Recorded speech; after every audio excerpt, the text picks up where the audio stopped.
My sister's fiancé humiliated me at dinner. He wanted to scream, but under the Hedge Plan, I stayed silent. While he played for laughs, I catalogued evidence to secure the estate.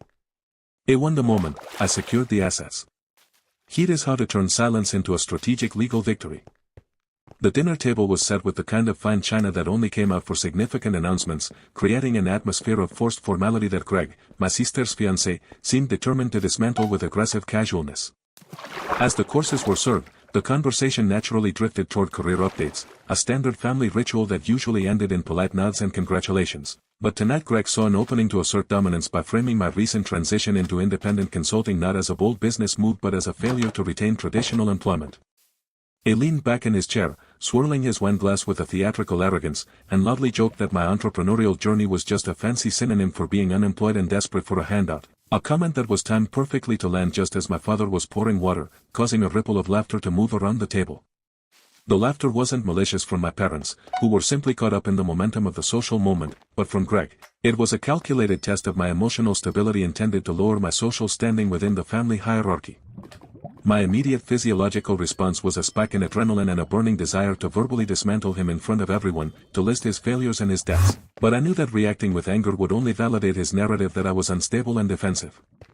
Under the strict rules of the Hedge Plan, I understood that this was a trap designed to make me look emotional while he remained the joking rational observer, so instead of flipping the table or storming out, I forced my muscles to relax, took a slow sip of my drink, and maintained absolute silence, refusing to give him the satisfaction of a reaction while internally categorizing this event not as a bad dinner, but as the first verifiable threat to my credibility. Immediately following the burst of laughter and the awkward transition to the next topic, I excused myself from the table with a calm demeanor that suggested nothing was wrong, walking steadily toward the restroom to execute the second phase of the strategy, which was immediate and precise documentation. Once the door was locked and I was isolated from the surveillance of the dining room, I did not call a friend event or send an angry text to my sister, actions that would only leave a trail of my own emotional volatility, but instead, I opened the Secure Notes application on my phone to create a timestamped entry of the event. I recorded the exact date and time, the names of every person present at the table to establish witnesses, and most importantly, I transcribed Greg's quote word for word, noting specifically that he framed my financial status as dependent on my father's generosity. This was not a diary entry for personal catharsis but a piece of evidence designed to establish a pattern of behavior, specifically focusing on his obsession with the family's financial hierarchy and his attempt to paint me as incompetent.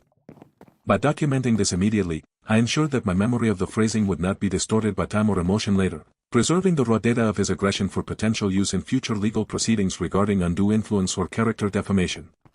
This act of writing it down shifted my mindset from that of a victim of bullying to that of an investigator building a case file, instantly cooling my anger and replacing it with a sense of tactical purpose, because while he was busy drinking wine and thinking he had won the room, I was quietly securing the factual baseline that would eventually be his undoing. The following morning, while the rest of the family was likely recovering from the heavy meal and the late night, I initiated the most critical step of the Hedge Plan by bypassing family mediation entirely and contacting a certified estate attorney for a formal consultation. This decision was driven by the principle of avoiding legal missteps, as relying on family promises or assuming that blood relations would protect my interests is a common error that leads to disastrous outcomes in inheritance disputes. During the call, I did not waste time complaining about Greg's personality or his rude jokes, but instead focused entirely on the legal implications of his presence in the family, specifically asking how a potential marriage would alter the current structure of the family trust and what rights a spouse would have if my sister were to inherit a portion of the estate. The attorney clarified the difference between marital property and separate property, advising me on the necessity of specific clauses that could protect the family assets from being commingled with Greg's debts or accessible through divorce proceedings. This consultation provided me with a shield of objective legal knowledge, transforming vague anxieties about Greg's greed into a clear understanding of the statutes and protections available to me. He learned that as of this moment, Greg had absolutely no legal standing, and his behavior at dinner was legally irrelevant unless I allowed it to provoke me into actions that could challenge my own competency as a future executor. This conversation shifted the power dynamic entirely in my mind, as I realized that I didn't need to win a shouting match at dinner because I was already winning the war in the simplified, brutal logic of the legal system. With the legal framework in mind, I spent the afternoon conducting a meticulous review of the existing family trust documents and my father's will, a step necessitated by the need to check my own biases and assumptions about my role in the family's future. He had always operated under the comfortable assumption that because I was the eldest son and had a good relationship with my parents, I would automatically be named the executor and that my decisions would be final, but the hedge plan dictates that you must always allow room for truth and verify every assumption. Upon reading the fine print of the trust, I discovered a clause regarding the demonstrated financial competency of the successor trustee, a standard legal phrase that suddenly took on a menacing weight in light of Greg's dinner table jokes. I realized that Greg's mockery of my unemployment was not just a casual insult but a narrative that, if repeated enough times to my aging parents, could theoretically be used to argue that I failed to meet the competency standards required by the trust. This realization was a cold shock, revealing that the manipulator might be planning deeper than I had initially given him credit for, intentionally sowing seeds of doubt about my fiscal responsibility to position himself or my sister as the more stable option. I highlighted these sections and made a note to gather concrete proof of my own business revenue and solvency, realizing that my defense against his jokes wasn't a witty comeback, but a stack of audited financial statements that would objectively prove his narrative false. In the weeks that followed the dinner, Greg attempted to bait me back into the conflict by sending a text message that offered a sarcastic non-apology, saying he hoped I didn't take the joke too hard and that he was just trying to help me face reality, a classic manipulation tactic designed to solicit an angry response that he could then show to my sister as proof of my hostility. Recognizing the risk of emotional exhaustion, I refused to engage in a text battle that would drain my mental energy and distract me from my professional goals, choosing instead to build a parallel life of balance where his existence was irrelevant. I deleted the notification without replying and immediately went to the gym, channeling the frustration into physical exertion, and then focused on expanding my client base for my consulting business. By strictly compartmentalizing the family conflict and refusing to let it bleed into my daily routine or my self-worth, I denied him the resource he craved most, which was my attention and my emotional currency. This discipline of maintaining a thriving, happy life outside of the toxic family dynamic acted as a psychological hedge, ensuring that even if the family situation deteriorated further, my personal foundations would remain unshakable. He treated the situation with Greg not as a family drama, but as a low-level background risk to be managed, ensuring that I remained energized and clear-headed for the moments when decisive action would actually be required. The manipulator's strategy escalated sooner than expected when my sister approached me a month later, asking if I could contribute to a family loan for a new car Greg wanted, repeating the narrative he had planted that my refusal would prove I was broke and struggling. This was a clear indication that I had underestimated the manipulator, as he was now using my sister as a proxy to test my financial boundaries and to isolate me from the family unit by framing me as unsupportive or incapable. Instead of getting angry at my sister for being used, I recognized this as a tactical move by Greg to either extract money from me or, if I refused, to validate his claim that I was financially ruinous. He declined the request with absolute neutrality, stating simply that my assets were currently allocated to high-yield investments and were not liquid for consumer purchases, a statement that was both true and professionally phrased to reinforce my competency. He did not warn my sister about Greg's manipulation or try to sabotage, as the hedge plan warns that confronting a victim of manipulation without overwhelming proof usually results in the victim defending the manipulator. I simply logged the interaction in my evidence file, noting the date and the specific request, and recognized that Greg was moving fast to entangle the family finances with his own wants, confirming the urgent need for the protective legal measures I was preparing. At the next family gathering, which was a birthday celebration for my mother, I adopted a posture of passive surveillance, treating the living room not as a place of relaxation but as a field of observation where I was an embedded reporter. I noticed that Greg was frequently holding his phone up, not just to take photos, but appearing to record audio or video during moments of conversation, a behavior that signaled he was likely trying to catch someone in a slip-up or a contradictory statement. Under the principle of don't confront without proof, I did not slap the phone out of his hand or call him out in front of everyone, which would have caused a scene and made me look paranoid. Instead, I adjusted my own behavior, speaking in clear, measured tones and avoiding any controversial topics, effectively rendering his surveillance useless because there was nothing incriminating to record. I made a mental note of his recording habit and later added it to my documentation file, realizing that his need to record the family indicated a high level of paranoia and an intent to weaponize information. By simply observing him without reacting, I was able to gather intelligence on his tactics. He was looking for leverage, which meant he felt insecure about his standing, a weakness I could exploit by simply remaining unimpeachably correct in my conduct.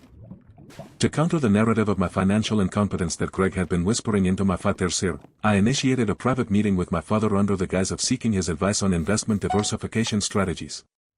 During this meeting, I deliberately laid out my business growth charts, my quarterly projections, and my savings structure, asking for his wisdom on tax implications, which naturally forced him to see the hard evidence of my success without me ever having to explicitly say I am rich or Greg is a liar. This approach utilized the strategy of objective truth, bypassing the emotional he said, she said dynamic and allowing the undeniable reality of numbers to dismantle the fiction Greg had created. My father was impressed and engaged, his anxiety about my future visibly melting away as he reviewed the documents, effectively inoculating him against future lies from Greg. I never mentioned Greg's name once during the entire afternoon, maintaining the high ground and keeping the focus strictly on the positive trajectory of the family legacy. By the end of the meeting, I had re-established my credibility as the prudent financial steward of the family, not by fighting the antagonist, but by simply shining a light on the reality that he was trying to obscure.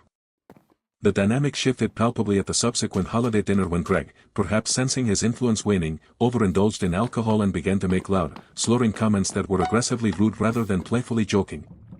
Instead of seizing the opportunity to humiliate him in return, which would have dragged me down to his level, I executed the credibility pivot by acting as the consummate professional and concerned family member.